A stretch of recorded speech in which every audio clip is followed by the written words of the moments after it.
I'm the Reverend Dr. William L. Johnson III, here with our morning meditation. Last week, we shared a message that we entitled The Interruption of Everything. And in it, we tried to explore how life, once you finally think you got it all together, can sometimes switch up on you, and how what you thought would be the plan now has to change because everything has been disrupted or interrupted. And we gave some encouragement to those of us who find ourselves in that place about how to kind of navigate the place when our lives have been interrupted. However, this week's morning meditation comes to us with a similar title. And I want to talk with you for a few moments on what it means to be on the brink of everything, on the brink of everything. And before I share this message, first, I want to thank you for joining us. Thank you for being with us for these morning meditations. The intention of these morning meditations is to inspire and encourage all of us, you, me, all of us, as we journey through this thing called life. As you've heard and others have said it, I think it's a new word, or maybe not so new. What do you do when life keeps lifing? Things happen in life, ups and downs, good and bad, right or wrong, whatever it may be. We find ourselves in these moments and we're inclined to try to have to live them. But it's good to be able to be encouraged uh, by each other, with each other, for each other as we navigate through it. Now, back to our morning meditation on the brink of everything. It seems that sometimes in life that we are on the edge of things, that when you're on the brink of everything, when you get things together, sometimes life pushes you to the edge of life where you know that you're as close as you're ever going to be to the breakthrough or the door opening or the experience of a lifetime. You're that close. And when we are that close, sometimes we're not aware of it. We feel exhausted, weary, just tired of the journey. Sometimes we're worn ourselves out, like many of us have cars, worn ourselves out to the brake pads. I mean, we don't have a lot left to offer, not a lot left in the tank, and we wonder whether or not what we're doing is worth it. But what I want to share with you today is that sometimes when you're in that place and when you're on the brink of everything, it's important to grapple with the fact that you're that close. And if you just step over into it, press one more time, have one more phone call, have one more conversation, do one more thing, you might break into the everything that your life has to offer. In other words, I'm hoping that in the midst of everything that you experience the joy, the love, the compassion, everything that you've ever dreamed of, but you can't stop halfway through it. Just because it's difficult, just because it's hard, just because it's challenging, does not mean that you don't press through the tape, press through the finish line. It's important to make your mind up that while you're on the brink of everything, you have to press through to get to it. Well, what are you saying, Chaplain Johnson? What I am saying is this, that when you're on the brink of everything, everything that you could ever imagine that you would ever wanted, and everything that you've hoped for only comes at a cost of great sacrifice and sometimes suffering and service. So here's what I want to share with you, and I think it's important for me to share it. When you're on the brink of everything, remember that that thing on the other side is there to release your pain or release from pain. Now, what do I mean? What I mean is that pain comes in our lives. We are struggling to make it. But if we get to the everything that we've been looking for, get to that promised land, get to that open door, get to the place where we're on the other side of what we're dealing with, we can find some release from the pain that we've experienced. Sometimes it's that way. And it's important to know that you can't get to where you're going without some pain, but you have to get through the pain to get to it. I didn't make that up. I've heard it somewhere. You got to go through it to get to it. Be aware that that's maybe a part of your journey. But also, I want to remind you that getting through it on the brink of everything, you find yourself in a place where you are reclaiming your purpose. You don't go through things, and when you're on the brink of everything, you don't get to the place where you've had to struggle through things without learning something about what's most important about the journey.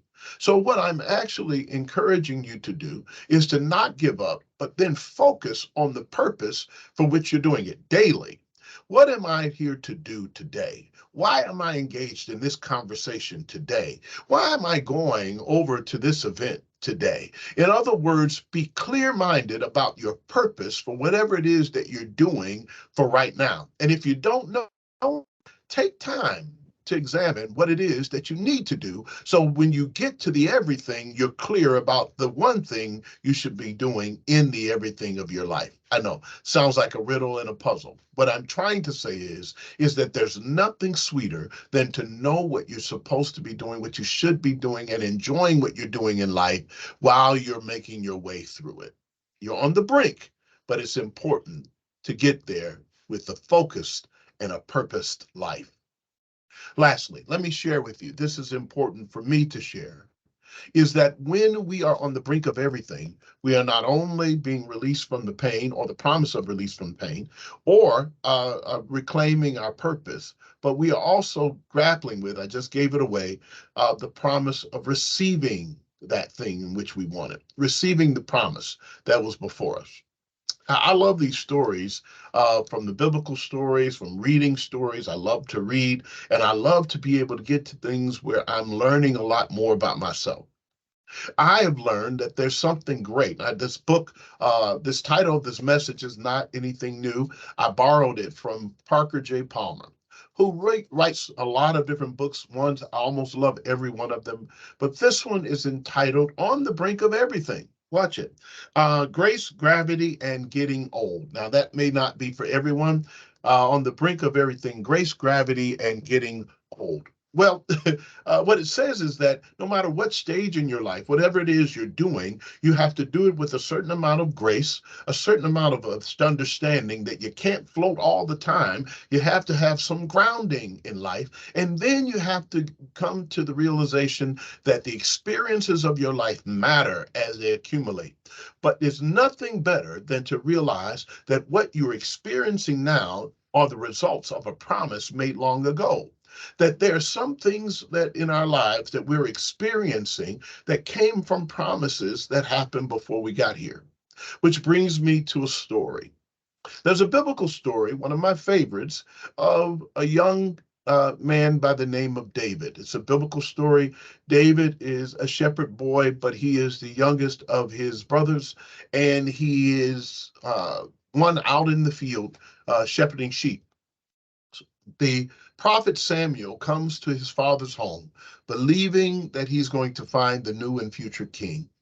And he looks for Jesse to bring his sons out so he can see who this person is going to be according to what he believed God would show him.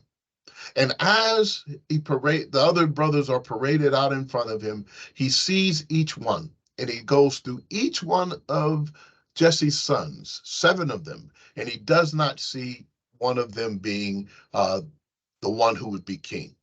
But here's what happens.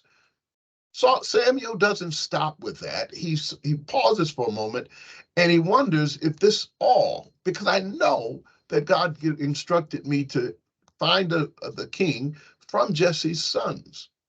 However, he asked Jesse, is this all that you have? Are these all of your sons? He said, oh, there's another one. Even his father counted them out. There's David. He's out, shepherding the sheep. I said, well, call him in. And sure enough, he was supposed to be king. And he anointed him at that time to be king. But here's the point I'm trying to make. Just because David was anointed to be king, he went back out to be a shepherd boy. And he didn't become king right away. Things didn't happen that way. There were years that passed. And David found himself having to go through the ordeals of life on the promise and the anointing that came to him from a prophet, but never realizing it in his life right away. And there he discovered that he would not be king right away, but eventually he would. So I want to add this to your life. David, after fighting Goliath, after fighting many wars, eventually, after being on the run from the then King Saul, he eventually becomes king. And that's when you realize that the promises of your past sometimes show up in your life right now. I'm convinced that I am living and sitting and breathing and doing what I am doing because of promises that I heard years ago, but however, didn't believe it because the journey and the road didn't look like it would turn out that way. And I'm still on my way to a promise that has been there, but I'm on the brink of everything. And when you wake up in the morning, I hope that you have that kind of excitement, knowing that you're on the brink of everything. So walk like it, talk like it, act like it, be it, knowing that the brink of everything that you've imagined, every promise, every piece of pain, every part of your pain, every purpose that you've been here for is there for you to become whatever it is you should be. And you're on the brink, so don't give up on it. And being on the brink of everything means being on the brink of the best blessings of your life. Receive it all and trust that you'll get where you need to be in life. I'm a hip hop head. I love hip hop. I love rap music. And there was a song for me that speaks to me all the time. It's by Outkast with some features from CeeLo Green from Goody Mob. And it is a reminder that things happen in due time. The chorus says, keep your faith in me. Don't act impatiently. You'll get where you need to be in due time. And even when things are slow, hold on and don't let go. God says, I'll give you what I owe in due time. I'm not sure what all of that means for everyone, but I know what it means for me. In due time. Don't give up. You're on the brink of everything. Have a great day. Have a great week. Have a great life. I pray that you receive this because you're loved, you're appreciated, and yes, you're irreplaceable. Have a great one. Bye-bye.